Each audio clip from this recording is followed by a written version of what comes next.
The morning air bit cold against Margaret's face as she stood at the edge of the town square. It was late autumn in 1887, and the Montana sky hung gray and heavy with the promise of winter. She pulled her shawl tighter around her shoulders, trying to hide the swell of her belly. 6 months along, and every day felt harder than the last. She hadn't planned to come to the auction today. In fact, she'd been avoiding town altogether these past few weeks. The stares were too much. The whispers even worse. A widow pregnant, trying to make it on her own. People loved to talk, and Margaret had given them plenty to talk about. Her husband, Robert, had died 4 months ago in a mining accident. One moment he was there kissing her goodbye at dawn, and by sunset she was identifying his body. The mine company gave her $40 in their condolences. $40 to rebuild a life, to prepare for a baby, to survive a Montana winter alone. The money was almost gone now. Margaret had sold what she could. Robert's tools, his good coat, even the pocket watch his father had given him. Each sale felt like losing him all over again. But the baby needed food, the cabin needed firewood, and Winter didn't care about grief. That's why she was here, really. Not to bid on anything. She couldn't afford to. She'd come hoping Mrs. Chen at the general store might need help. Maybe sorting inventory or cleaning, anything to earn a few coins.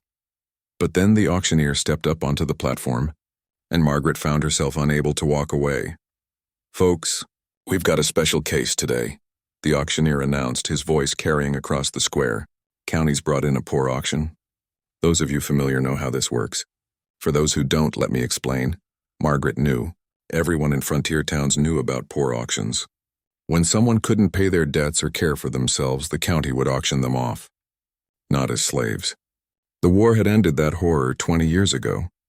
But as indentured workers, someone would bid by promising to provide room and board, and in exchange that person would work for them until their debt was paid, or they could stand on their own feet again. It was supposed to be charitable, a safety net for the desperate. But Margaret had seen how some people treated their auction wins, like property, like burdens, like less than human. "First up," the auctioneer continued, gesturing to a man standing off to the side. "William Thornton, age 32. Mountain man, logger, and schoolteacher.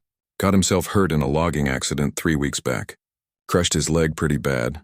Margaret's eyes moved to the man for the first time, and her breath caught. He stood on makeshift crutches, his weight balanced awkwardly. His face was weathered and lined, dark beard covering most of it. But it was his eyes that struck her. They burned with something fierce. Not anger exactly. More like determination mixed with shame. Behind him stood 2 children. "These here are his young ones," the auctioneer said, almost as an afterthought. "Girls 7, boys 5. Wife died in childbirth last year. And William here's been raising them alone up in the mountains. But with that leg, he can't work. Can't pay the doctor. Can't feed his kids. So the county stepped in."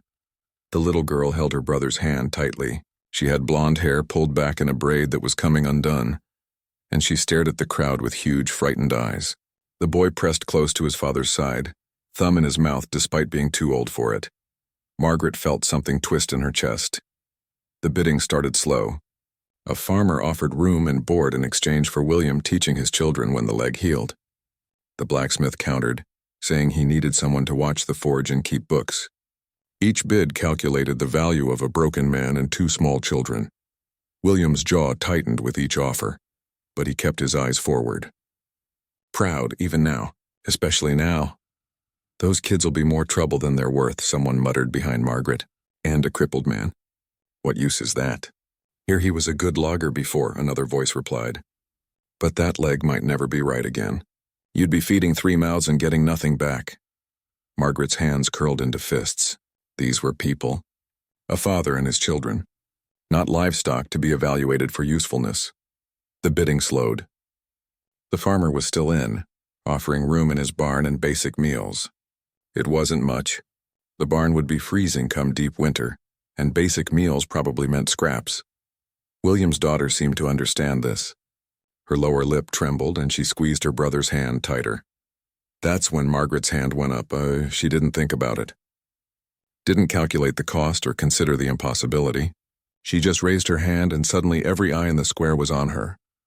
"The Widow Mitchell bids," the auctioneer said, surprise clear in his voice. "Ma'am, you understand what you're offering?" "Room and board," Margaret heard herself say. Her voice shook, but she pushed on. Care until Mr. Thornton can work again. Food for the children, a warm place to sleep. Murmurs rippled through the crowd. Someone laughed. Actually laughed. Maggie, you can't even feed yourself, called out Mr. Peterson from the feed store. How you going to take on 3 more mouths? That's not proper, Mrs. Abernathy added, her voice dripping with scandal. A woman in your condition living with an unmarried man? It ain't decent. Margaret's face burned, but she kept her hand up. She looked at William Thornton, really looked at him, and he stared back at her with an expression she couldn't quite read. Confusion, suspicion, and maybe, just maybe, hope. Anyone else? The auctioneer asked, clearly uncomfortable with the situation. The farmer had withdrawn, shaking his head. No one else spoke up.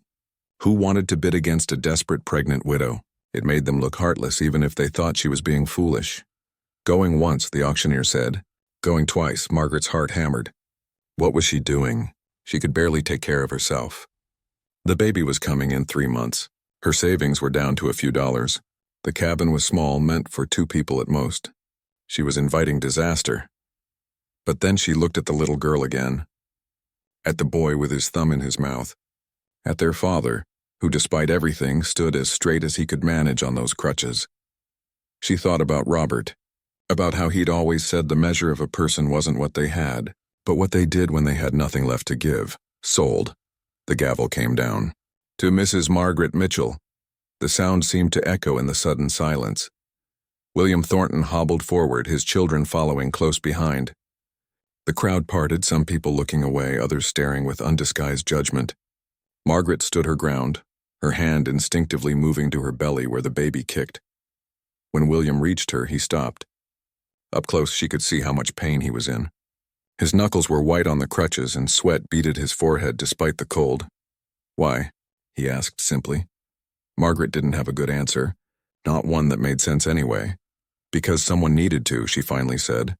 The little girl tugged on her father's coat. Papa, is she going to take us home? William's throat worked.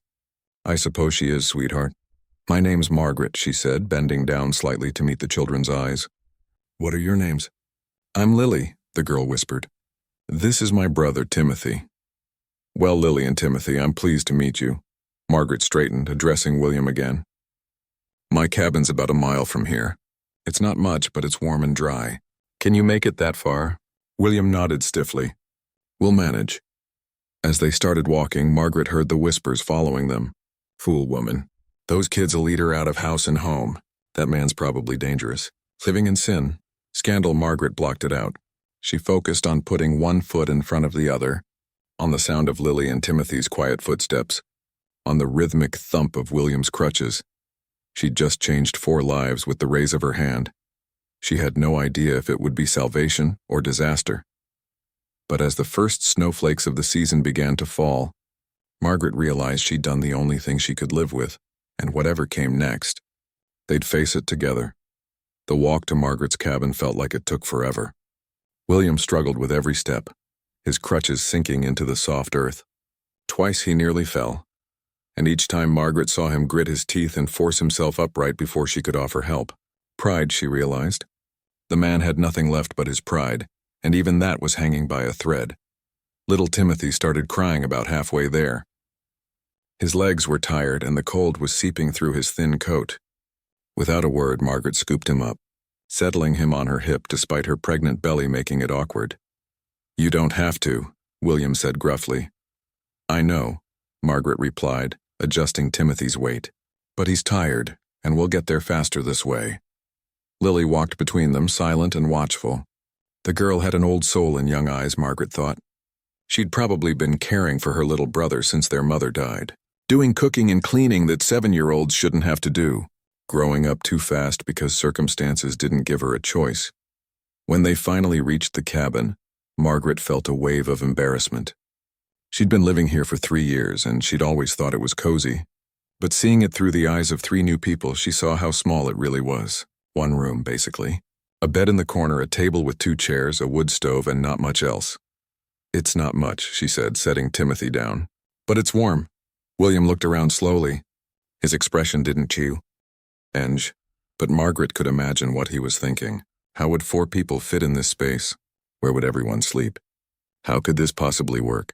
The children can have the bed, Margaret said quickly. I've been meaning to set up a place by the stove anyway. Better for my back with the baby coming? No, William said firmly. You need the bed. I'll sleep in the barn. You'll do no such thing, Margaret shot back. Your leg needs to heal properly, and that means staying warm and dry. The barn's neither of those things. They stared at each other for a long moment. 2 stubborn people, both used to being in charge of their own lives, now forced to figure out how to share space. We'll work it out, Margaret finally said softer. Let's get you off that leg first. She helped William to one of the chairs, watching him ease down with a barely suppressed groan. When she knelt to look at his leg, he tried to pull away. I need to see how bad it is, Margaret insisted. I've got some medical knowledge. Helped the midwife for years before I married. Reluctantly, William let her examine the injury. It was worse than she'd expected. The leg had been crushed badly, and whoever had set it initially hadn't done a great job. The wound was still seeping, and the skin around it was hot to the touch. This needs cleaning and rebandaging every day, Margaret said, trying to keep the worry out of her voice. Maybe twice a day, and you need to stay off it as much as possible. Can't afford to stay off it, William muttered. Need to start earning my keep. You'll earn your keep by healing, Margaret replied firmly.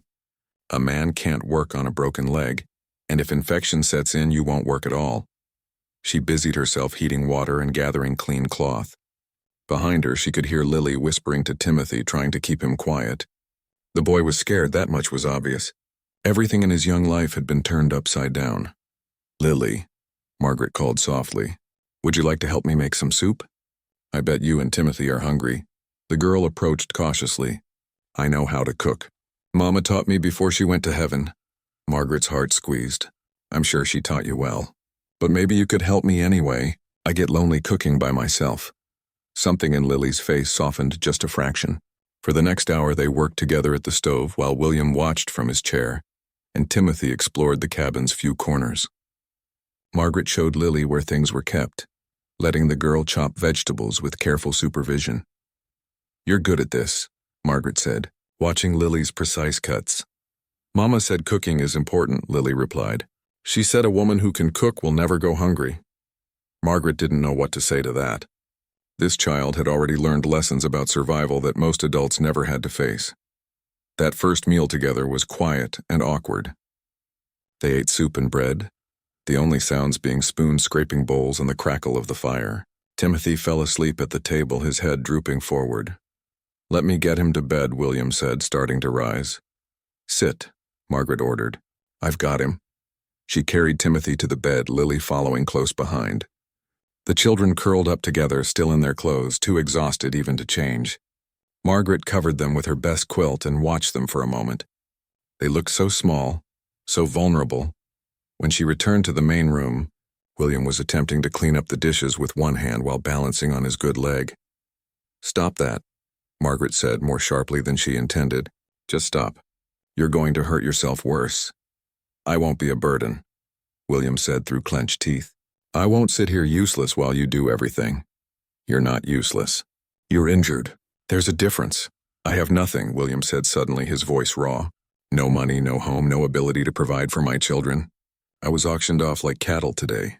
Do you know what that does to a man? Margaret sat down across from him. I can imagine. But I also know that you're still standing. You're still fighting. That's not nothing. William looked away. Why did you bid on us? The truth. A pregnant widow with no money doesn't take in 3 strangers out of kindness. So what's your reason? It was a fair question. Margaret had been asking herself the same thing all day. I saw myself, she finally said. 6 months ago when Robert died, I was alone and scared and didn't know how I'd survive. People helped me. Not a lot and not in big ways, but enough. Mrs. Chen at the store let me buy on credit. The midwife checked on me for free. Small kindnesses that kept me going. She paused, gathering her thoughts. Today I saw your daughter holding her brother's hand. I saw you standing up there trying to keep your dignity. And I thought about my baby, about how in a few months I'll have a child depending on me. What kind of world do I want to bring them into? One where people only look out for themselves? Or one where we help each other? Pretty words, William said. But there was less edge in his voice. But pretty words don't put food on the table. No, they don't, Margaret agreed. But neither does pride. So here's what I propose. You heal. You let me take care of that leg until it's better. And while you're healing, you do what you can from that chair. I saw you looking at my tools. The handles are loose on half of them. My spinning wheel's been broken for months. You fix what you can fix, and I'll handle the rest. William was quiet for a long time. Finally, he nodded slowly. That's fair. They worked out the sleeping arrangements. William would take the floor by the fire on a pallet of blankets. Margaret would sleep in her bed until the baby came. Then they'd figure something else out. The children would share the bed's other side. That first night was strange. Margaret lay in bed, listening to the sounds of other people breathing in her space. William's rough exhales. The children's soft snores. It had been so quiet since Robert died. Too quiet. The loneliness had been crushing. Now the cabin felt alive again, but the next morning brought reality crashing down. 3 days after the auction, and Margaret's meager supplies were already running low. She did calculations in her head while making breakfast. The flour wouldn't last another week. The salt pork was nearly gone. She had some potatoes in the cellar, some dried beans, a little cornmeal. Not enough. Not nearly enough for winter and 4 people. She must have looked worried because Lily appeared at her elbow. Is something wrong? Margaret forced a smile. Just planning our meals, sweetheart. That's all. But William heard the exchange. Later, when the children were playing outside and Margaret was checking his bandages, he brought it up. You don't have enough food, do you? There was no point in lying. We'll manage. How? I'll figure something out. I always do. William grabbed her wrist gently, making her look at him. I've spent my life in these mountains. I know how to trap, how to hunt small game even with a bad leg. I can set snares. I know which plants are edible, which can be dried for winter. Let me help. Margaret felt tears prick her eyes. She'd been trying so hard to be strong, to handle everything herself. Having someone offer to share the burden was almost overwhelming. Okay, she whispered. Okay, we'll do this together. Over the next few days, they fell into a routine. William taught Timothy to help set rabbit snares in the woods behind the cabin. Lily learned to preserve what little food they had. Margaret tended the animals and worked on mending clothes that were becoming too worn. The townspeople's judgment didn't stop. When Margaret went to the general store, conversations would halt. Mrs. Abernathy made pointed comments about proper Christian behavior. Mr. Peterson asked if she'd lost her mind, taking in strangers. But Margaret noticed something else too. Mrs. Chen slipped an extra pound of flour into her order without charging for it. The midwife stopped by just to check, and left behind some dried herbs and a basket of apples. Not everyone approved, but not everyone condemned her either. One evening, Margaret found William trying to stand without his crutches. He managed a few steps before his leg buckled, and he caught himself on the table with a curse. It's too soon, Margaret said from the doorway. It's been a week, William replied, frustration clear in his voice. I should be stronger by now. Healing takes time. You can't rush it. William slammed his hand on the table, making Margaret jump. I don't have time. Every day I sit here useless is another day you're spending resources on us. Another day of people talking about you, judging you. Another day closer to winter with not enough supplies. So what do you want to do? Margaret asked, keeping her voice calm. Hurt yourself worse trying to do too much too soon? Then you'll really be useless. Is that what you want? They glared at each other across the cabin. 2 proud, stubborn people pushed to their limits. Then Lily's small voice broke the tension. Please don't fight. They both turned to see her in the doorway, tears on her cheeks. Timothy clung to her nightshirt behind her. We're not fighting, sweetheart, William said, his voice immediately gentler. Yes, you are, Lily insisted. Everyone always fights before they leave. Mama and Papa fought before Mama died. Mr. Henderson, who let us stay last month, fought with his wife before he made us leave. When people fight, we have to go. Margaret's heart broke. These children had learned that raised voices meant instability, meant losing their home again. She crossed to Lily and knelt down, ignoring the protest from her pregnant belly. Listen to me, Lily. Your Papa and I were disagreeing about something. But that's all it was. A disagreement. Nobody's leaving. This is your home now. Do you? You understand? Promise? Lily whispered. Margaret looked up at William, who was watching them with an expression of pain that had nothing to do with his leg. I promise. Margaret said firmly. We both promise, William added, his voice rough. That night, after the children were finally asleep, William spoke into the darkness. Thank you. For what? For making them feel safe. They haven't felt safe in a long time. Margaret didn't respond immediately. Then quietly, none of us have felt safe in a long time. Maybe that's something we can give each other. In the darkness, something shifted between them. Not romance, not yet, but understanding, partnership, the beginning of trust, and for now, in this uncertain world, that was enough. October slipped into November, and the household began to feel less like four strangers living under one roof, and more like something that resembled a family. It wasn't perfect, not by any stretch, but it was working in ways Margaret hadn't dared to hope for. William's leg was healing slowly. The infection had cleared up under Margaret's careful attention, though he still needed the crutches to move around. But his hands worked just fine, and he threw himself into every task he could manage from a sitting position. He fixed every broken tool in the cabin, repaired the spinning wheel, even carved new spoons when he noticed how worn Margaret's were. The children were changing too. Timothy had stopped sucking his thumb and started talking more. He followed his father everywhere, chattering away about rabbits and birds and anything else that caught his attention. Lily had begun to smile, real genuine smiles that lit up her whole face. She'd attached herself to Margaret, helping with everything from cooking to mending clothes. Margaret found herself enjoying their company more than she'd expected. The cabin felt alive again, full of voices and movement and purpose. Sometimes she'd catch herself laughing at something Timothy said, or listening to William explain something to Lily, and she'd feel a warmth in her chest that had nothing to do with the fire. But the outside world wasn't as kind. The Sunday after they'd settled in, Margaret decided they should attend church. It seemed important to show the town that they were a respectable household, that there was nothing improper happening under her roof. It was a mistake. They walked into the small church together, Margaret in her best dress, William clean-shaven and neat despite the crutches, the children scrubbed and tidy. The room went silent. Every head turned to stare. Margaret held her head high and led them to an empty pew near the back. She could feel the weight of judgment pressing down on them from all sides. Whispers followed them like smoke. The minister, Reverend Patterson, preached about morality that day, about the importance of proper Christian behavior, about how the community must maintain certain standards. He never mentioned Margaret by name, but everyone knew who he was talking about. After the service, people cleared away from them like they were contagious. Mrs. Abernathy actually gathered her skirts to avoid touching Margaret as she passed. Only Mrs. Chen nodded to them, a small gesture that Margaret clung to like a lifeline. On the walk home, Lily asked, "Why don't those people like us?"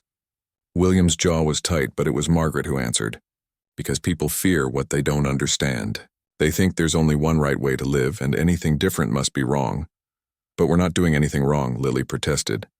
"I know, sweetheart, but sometimes people can't see that." That afternoon, they had a visitor. Reverend Patterson himself came riding up to the cabin on his gray mare. Margaret saw him coming and felt her stomach drop. "Stay inside with the children," she told William. "This involves me, too," he argued. "I know, but let me handle it first." She met the Reverend on the porch, her hands folded over her belly. "Mrs. Mitchell," he began, his tone suggesting he was doing her a great favor by speaking with her. "I've come to discuss your living situation. Have you? The town is concerned. It's not proper for a woman in your condition to be living with an unmarried man. It gives the appearance of impropriety even if nothing untoward is happening." Margaret felt her temper rising but kept her voice level. "Mr. Thornton and his children needed help. I provided it. That's what Christians are supposed to do, isn't it? Help those in need?" Of course, the Reverend said quickly. "Your charity is admirable, but there are proper ways to do things. Mr. Thornton and the children would be better suited to the county poorhouse until he can work again." "Have you seen the poorhouse, Reverend?" Margaret asked. "It's overcrowded and cold. Children get sick there. Men lose hope there. I'm providing them with a decent home and a chance to recover with dignity. But the scandal," the Reverend pressed. "Think of your reputation. Think of your unborn child. What will people say?" "People will say whatever they want to say," Margaret replied, her voice hardening. "They said plenty when my husband died and I was left alone. But words don't put food on the table or keep the cold out.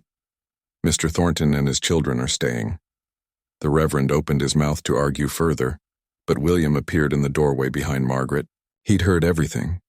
"Reverend," William said quietly, "I understand your concerns, I do. But Mrs. Mitchell saved my children's lives. She's given us hope when we had none. I'd sooner cut off my good leg than do anything to dishonor her kindness." The two men stared at each other for a long moment. Finally, the Reverend sighed. "I can see you're both determined. I'll pray for you, Mrs. Mitchell. That's all I can do." As he rode away, Margaret felt her legs go weak. She sat down hard on the porch step, and William lowered himself beside her as best he could. "That was brave," he said.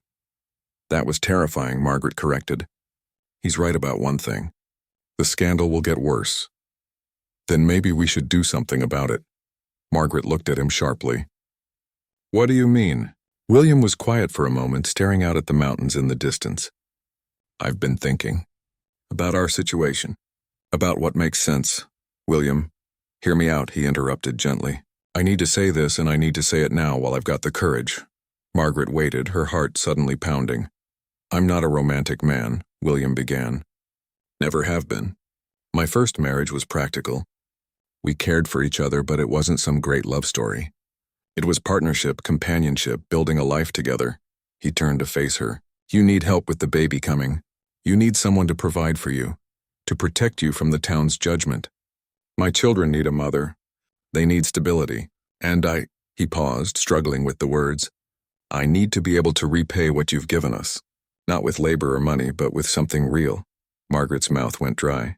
"Are you suggesting what I think you're suggesting?" "I'm saying we should get married," William said bluntly.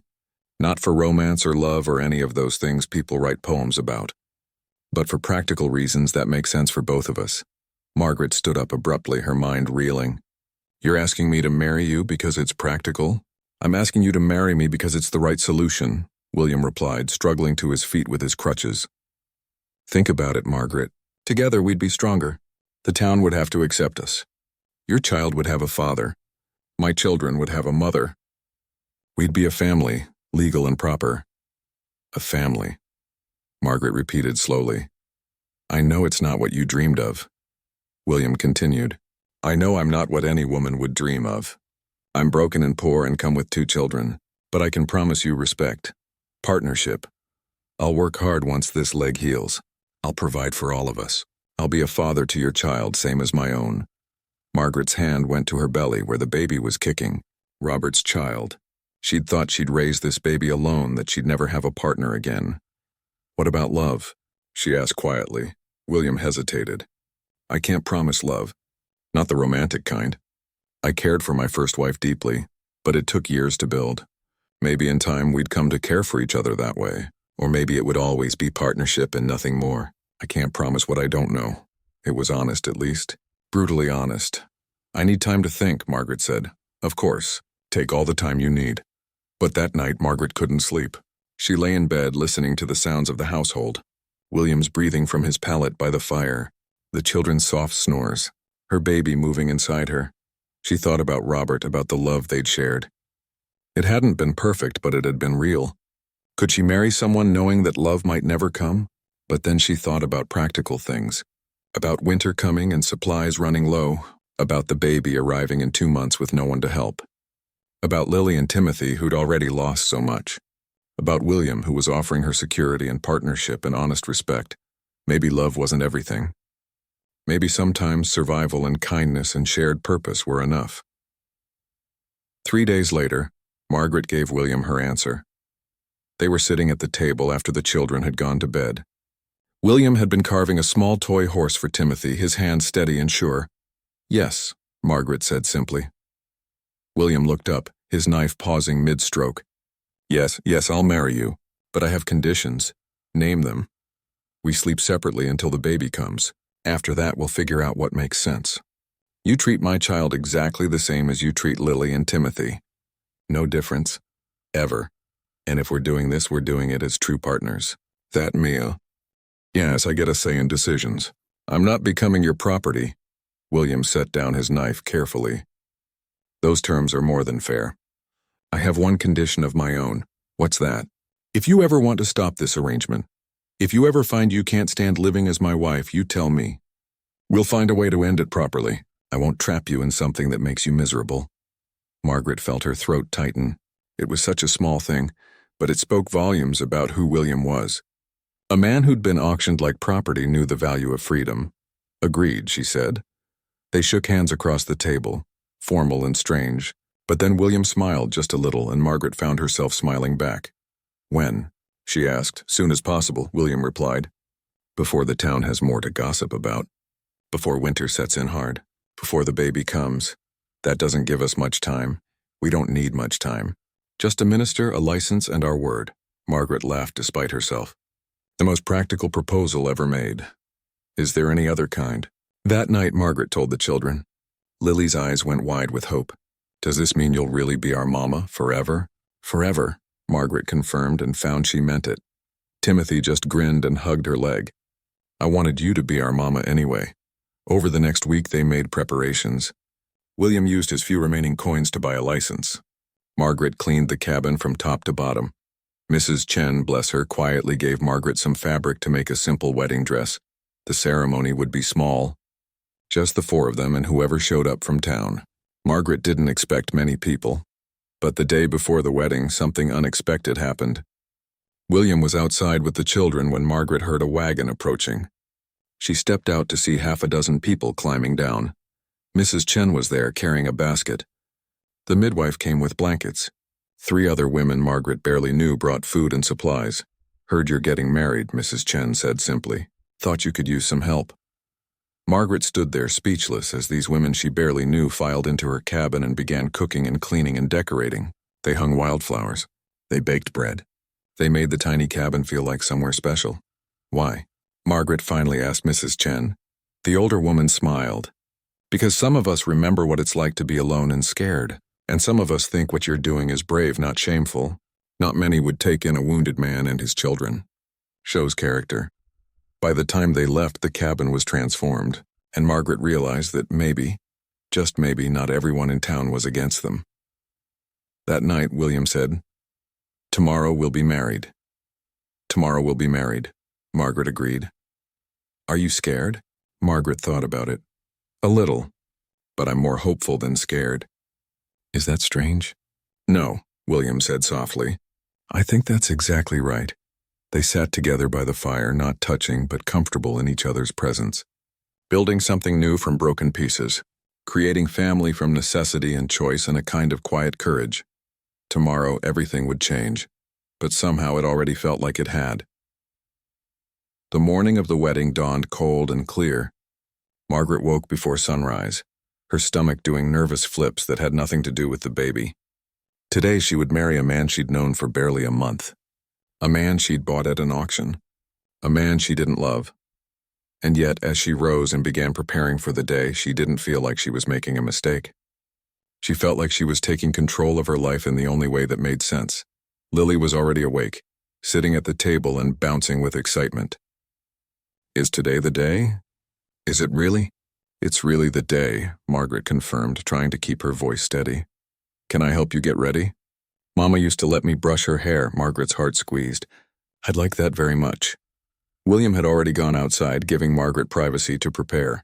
Through the window she could see him sitting on a stump, staring at the mountains. Was he nervous too? Having second thoughts? She couldn't tell. Mrs. Chen arrived an hour before the ceremony, bringing the simple dress she'd helped Margaret sew. It was nothing fancy, just blue cotton with white trim, but it was clean and new and fit well over Margaret's pregnant belly. "You look beautiful," Mrs. Chen said kindly. Margaret looked at herself in the small mirror. She didn't feel beautiful. She felt tired and scared and about 7 months too pregnant to be a proper bride. But she also saw something else in her reflection: determination, strength, a woman who was making the best of an impossible situation. The ceremony was to be held at the cabin. Reverend Patterson had reluctantly agreed to perform it, though his disapproval was clear. A few townspeople had shown up, mostly out of curiosity, Margaret suspected. But Mrs. Chen was there, and the midwife and a couple of other women who'd brought supplies. William stood outside waiting, wearing clothes Margaret had mended for him just days before. He'd trimmed his beard and combed his hair. He still needed the crutches, but he stood as straight as he could manage. When Margaret stepped out onto the porch, his eyes widened slightly. "You look nice," he said simply. "So do you." Lily and Timothy stood beside them, cleaned and pressed and excited. They didn't understand all the adult complications. They just knew that after today they'd be a real family. Reverend Patterson began the ceremony with a tight expression. He rushed through the words, clearly wanting this over with.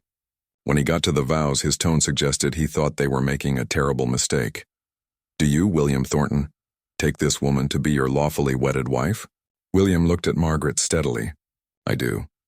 "And do you, Margaret Mitchell, take this man to be your lawfully wedded husband?" Margaret took a breath. This was it, the moment that would change everything. She thought about the practical reasons. The security, the children, the baby coming. But she also thought about William's quiet strength, his determination to heal, the way he was with his children, the respect he'd shown her from the start. "I do," she said clearly. "Then by the power vested in me, I pronounce you man and wife." No kiss. No dramatic moment, just a simple declaration, and suddenly Margaret was a married woman again. Margaret Thornton now. The small gathering clapped politely. Mrs. Chen had brought a cake, and they shared it on the porch while people made awkward small talk. Some of the townspeople left quickly, as if staying too long might taint them by association, but a few stayed, and Margaret was grateful for their kindness. When everyone had finally gone, the new family of four stood looking at each other. "Well," William said. "Here we are." "Here we are," Margaret agreed. That night was strange. Margaret still took the bed, as agreed, now with both children beside her. William took his pallet by the fire. Married but separate. It was unusual, but it was their arrangement, and it worked for now. As Margaret lay in the darkness, listening to her new husband's breathing, she wondered what Robert would think of all this. Would he approve? Would he understand? She hoped he would. The next few weeks passed in a strange kind of domestic routine. Margaret and William were married, but they moved around each other like polite strangers in many ways. They worked together efficiently. They shared meals. They cared for the children, but there was a careful distance between them, an unspoken agreement not to push too far too fast. William's leg was getting stronger. He could put weight on it now, though he still limped badly. He started doing more work around the property, chopping wood, though it took him twice as long as it should, fixing the fence, making repairs to the cabin's roof before winter truly set in. Margaret watched him push himself too hard sometimes, but she'd learned when to speak up and when to let him have his pride. The baby was due in about 6 weeks.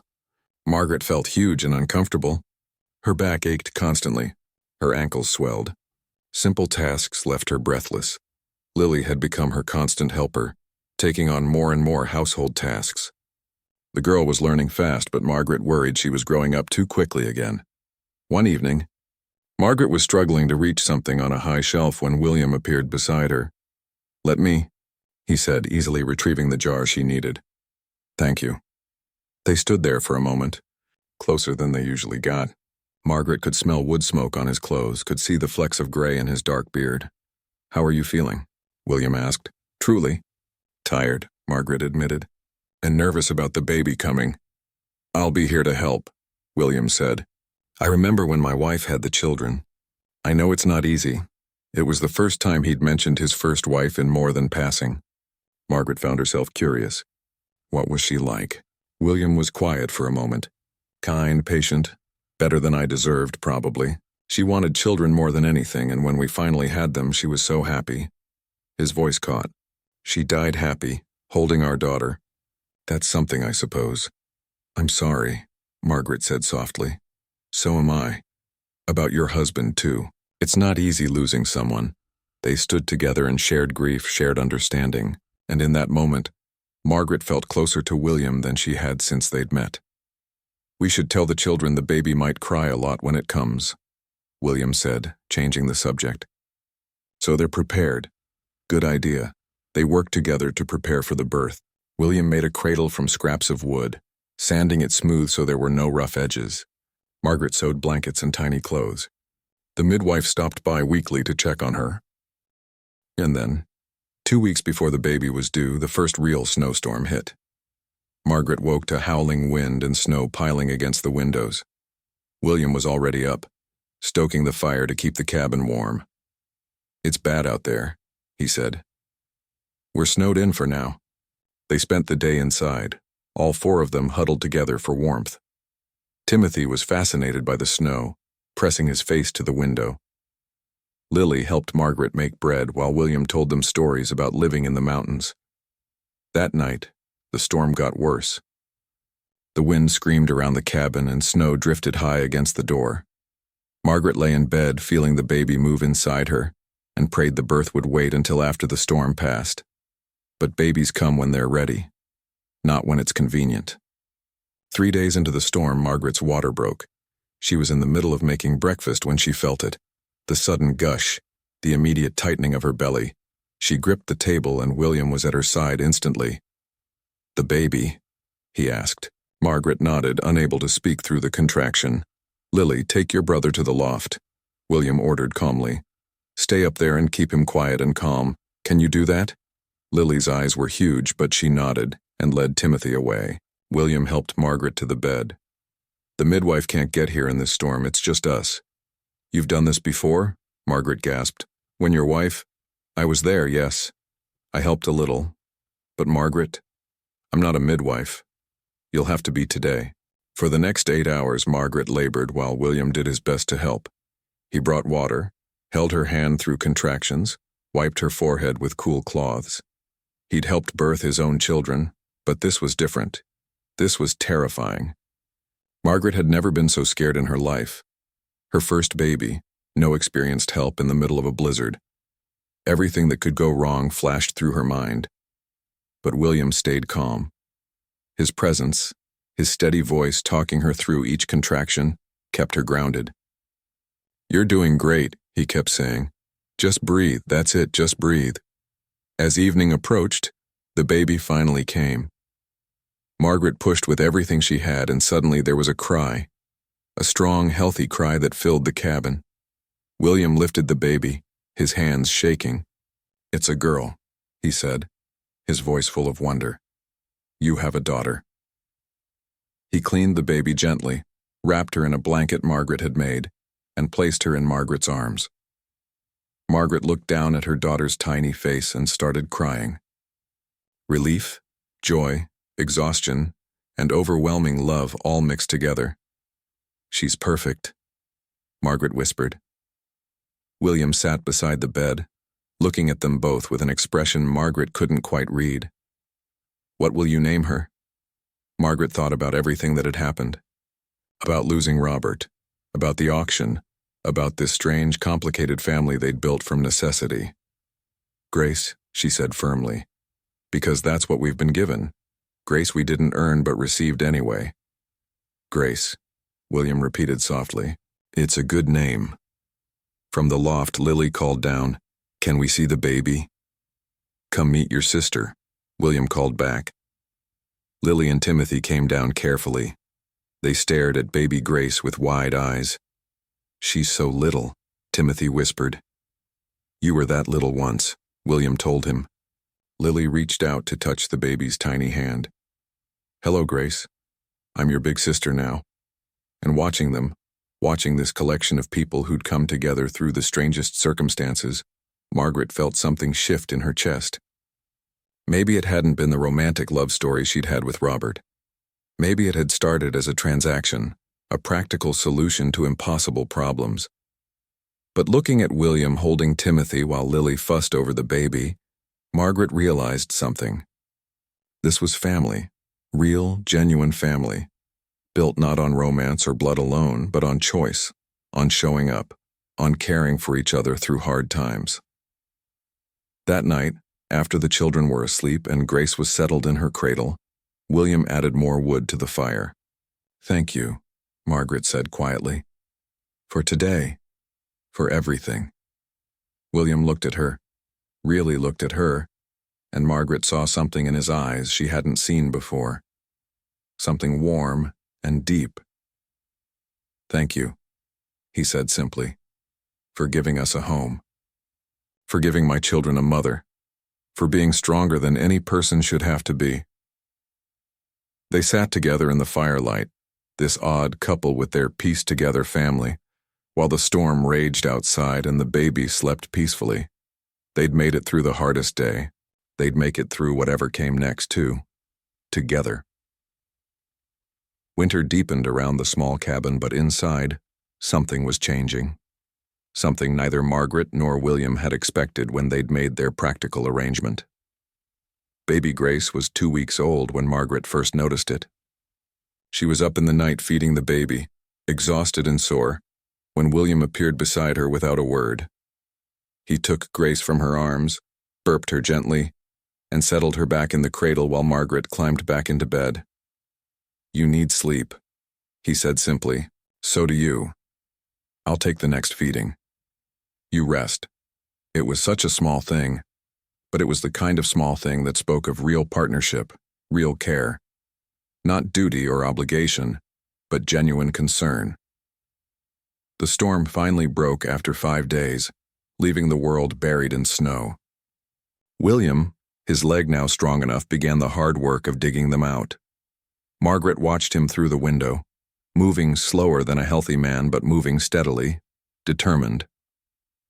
Lily had transformed in the weeks since the wedding. She wasn't just helping anymore. She was thriving. She sang while she worked. She played with Timothy instead of just supervising him. She'd started calling Margaret Mama naturally without being asked. One morning, Margaret found a picture Lily had drawn. It showed 5 stick figures in front of a house. At the bottom, in careful letters, Lily had written, "My family." Margaret's eyes filled with tears looking at it. That afternoon, the midwife finally made it through the snow to check on Margaret and Grace. She examined them both thoroughly, then sat back with a satisfied nod. "You're healing well. Baby's healthy and strong. You did good, Margaret." "William helped," Margaret said. "He delivered her when you couldn't get here." The midwife looked over at William, who was playing a simple game with Timothy by the fire. "That must have been terrifying." "It was," Margaret admitted, "but he stayed calm. Kept me calm, too." "You got lucky with that one," the midwife said quietly. "Not many men would have done what he did, taking on a pregnant widow, delivering a baby that wasn't his. Some would have run the other way." After the midwife left, Margaret thought about those words. William could have run. At any point in this strange journey, he could have taken his children and left. She'd given him opportunities, told him he wasn't trapped, but he'd stayed. That evening, after the children were asleep, Margaret and William sat by the fire as they often did now. Grace was sleeping peacefully in her cradle between them. "The midwife said you did good," Margaret said. "Delivering Grace." William looked uncomfortable with the praise. "I just did what needed doing." "You did more than that. You were there. You helped. You cared." William was quiet for a long moment. "Of course I cared," he finally said. "You're my wife. A wife you married out of practicality." "Yes," William agreed, "but that doesn't mean I don't care about what happens to you." Margaret studied his face in the firelight. When had the lines around his eyes become familiar? When had she started looking forward to their evening conversations? When had this stopped feeling like a business arrangement and started feeling like something more? "Can I ask you something?" she said. "Anything." "Are you happy?" "Truly happy." William considered the question seriously. "I didn't think I'd ever be happy again after my wife died. Thought the best I could hope for was survival. But yes, I'm happy. Are you?" Margaret thought about it. Was she happy? She was exhausted and still grieving Robert. Her life was nothing like she'd imagined it would be. She was married to a man she barely knew, raising 3 children instead of 1, living in a cabin that was too small and running low on supplies. But she was also surrounded by people who cared about her. She had help with the baby. She had children who filled the cabin with laughter. She had a partner who worked beside her instead of expecting her to work for him. Yes, she realized, I am happy. Or at least I'm on my way to being happy. That's all any of us can ask for, William said. As January turned to February, The household continued to evolve. William was working again, taking a job at the sawmill that didn't require the heavy lifting his leg couldn't handle. He kept books, managed schedules, and brought home steady wages. Margaret recovered from the birth and fell into the rhythm of caring for 3 children. It was exhausting work, but Lily helped enormously. The girl was 8 now, and Margaret had started teaching her more advanced reading and arithmetic. Timothy at 5 was a bundle of energy. He followed William everywhere, learning to carve and build. He'd started calling William Papa and Margaret Mama interchangeably, as if he'd always had 2 parents. And Grace was growing, healthy and strong, with a disposition that seemed to blend all of them. She had Margaret's stubbornness, William's calm observation, and a smile that could light up the room. The town's attitude was slowly shifting too. Some people still disapproved, but others were coming around. It was hard to maintain moral outrage when you saw William walking into town with Timothy on his shoulders. Hard to gossip about impropriety when you